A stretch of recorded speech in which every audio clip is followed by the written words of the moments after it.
Fatala fatula Samoa Entertainment TV nei fo itula e si mai whaafonga i whaapoponga o nā tamua. O le fionga le pale mea fia me nao mi mata a whana whai masui o Samoa e mōni le whaaftai. I le tausala Samoa lea na tali umai mal manuia ma le pale o le tausala o le Pasifika le tauvanga na whai e nauru le vaso toluai. Le fionga a mumwe moana sa whaatua swanki. Wa umale la sanga o le tausala Samoa ai o le wo umai e le tausala o le Pasifika ma moli mawina lona loto tele e pe on sauno o le palmia. O le whaaftai uto e tali umai mal manuia le whai ngā mlanga ma whaaftai e fōi o na mātua ai o le mamalu o lo lango mai tua. Nā whea fōi le sauno a ngā le palmia le whaamanatu le pulenga o Tuli-Samoa ia wha o ngā le tūla i mai o le tamaita i tausala i ana tāleni o iai ai mai se le tu pao le vanga talavou e feso soani iai. Ai mai se tūlanga o le swinga o le tau o le tausinga o le tatu se umana. Ia e tele la vai a wala e mawhai o na lango mai e fo i tausala i tau avei no whau se o lo whenga i mtato.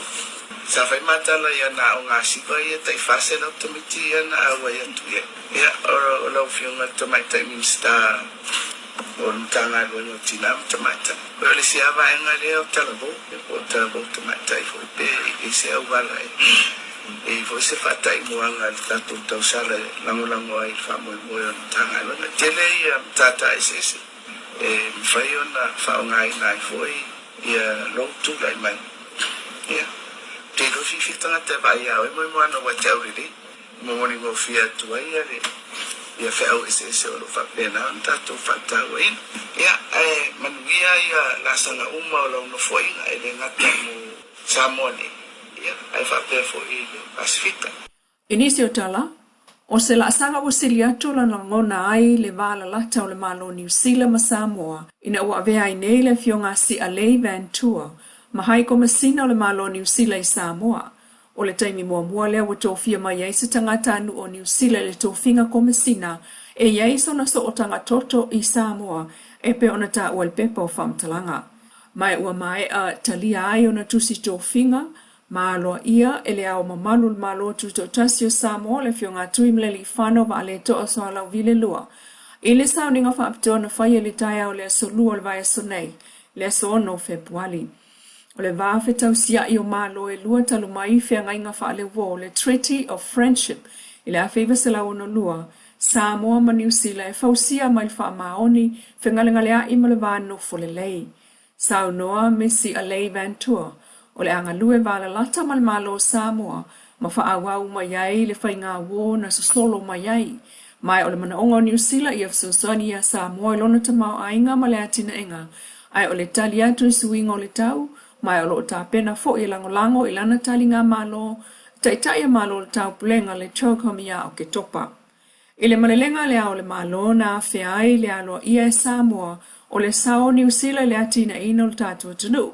Mai lava le soifua malo loa ina, a oa onga, sisi o manga, ta longa, mga luenga tele.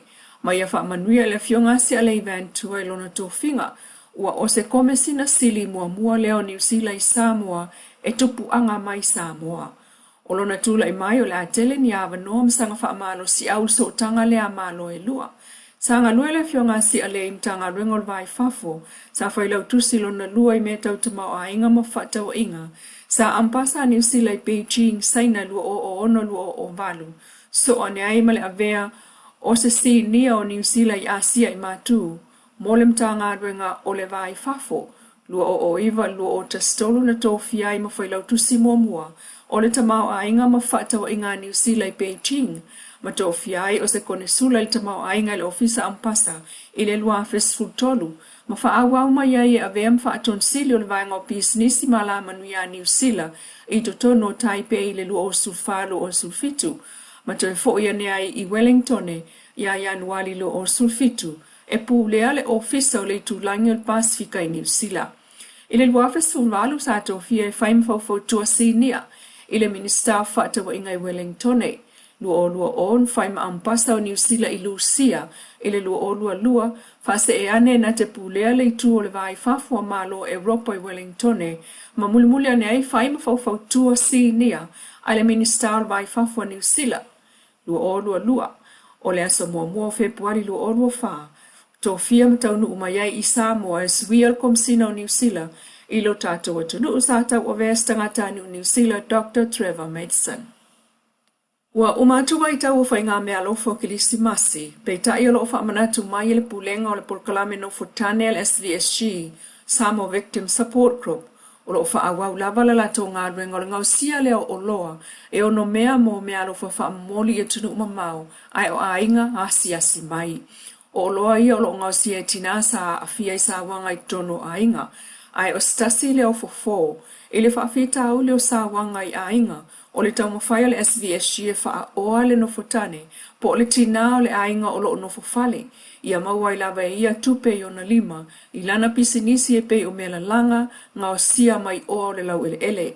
O le polkalame nofotane lea o fsosoani mai ai, le Unio malo Europa, ma malo au whaatase i lona whaatupeina mai le whaia o onga i meto tia SS a matai le pisinisi, ua lata i se fulu tau sanga taluai, ma o mai ei nei e silia le ahwe tina whai pisinisi la iti, na fofoa mai le polkalame lea o le wha o le noftane, tu uititi ai sa wanga i to tono a inga.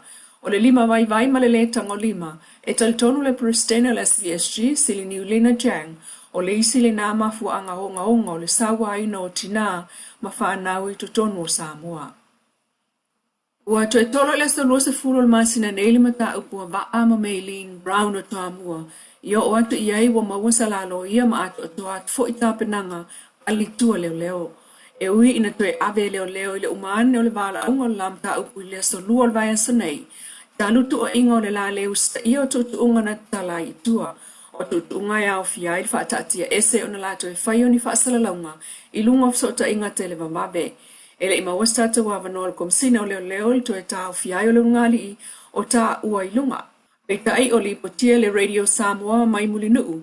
O le anga ima iai i fafo o le potu whamsina na longo ina i loa i leo ngali ina ia la tō watu le ofisa e to e whaia nisi o mōlianga e whaatatau ilo la solia o aia inga o le tatala aio i la ua itua. O le awa noa sa ili aise lo ia, e le tangata e nofo tau fia.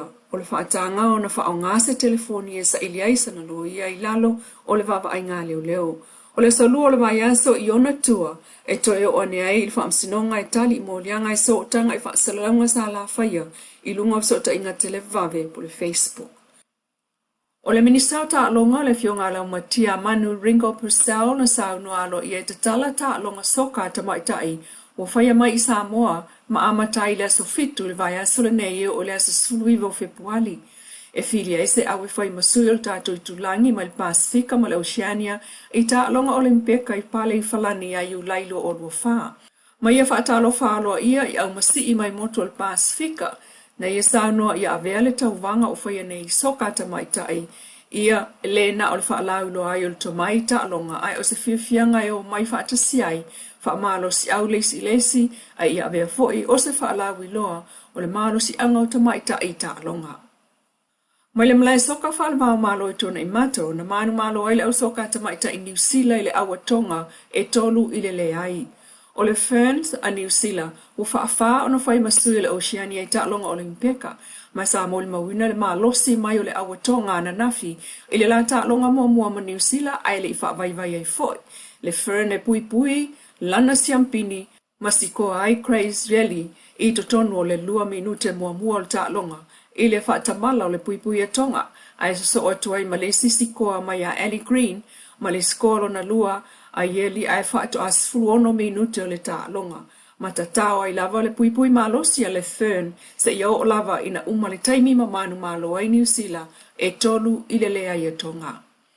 O le si ta'alonga amata na mata ina le awa fiti ma Amerika Samoa le malai numero 2. E ui i se tutu a ai mai o tamaitai o Amerika Samoa petai na le leila fo il whaato ato a fiti ma manu malo ai le se fulu i le lea i Amerika Samoa. I le ta'alonga amata Samoa ma Vanuatu na mata ina le mata a lia o le pui a le goalkeeper a Samoa se Yana Salanoa o le isi tamaitai o le auso e totonu le ta'alo le aufilia Samoa. Mon mawina le tele wa vanoa skoa peitai sa tau whaimano losi lava le pui a awelua ma toe mawai lava le aia Samoa i le kiki a lea manu le leua ma manu maloa i le tasi ai le ai Vanuatu.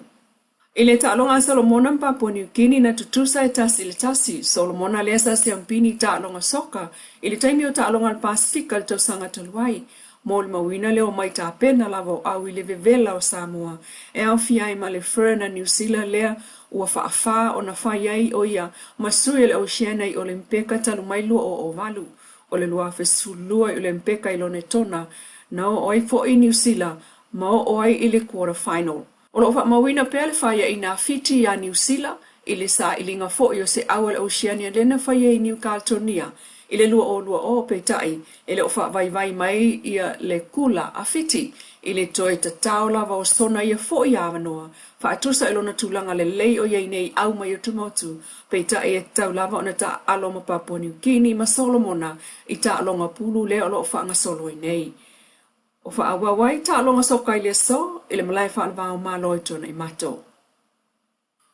Tuli-Samoa Entertainment TV mai pia mana tumuhoi nei ko ia sa ngā tai au.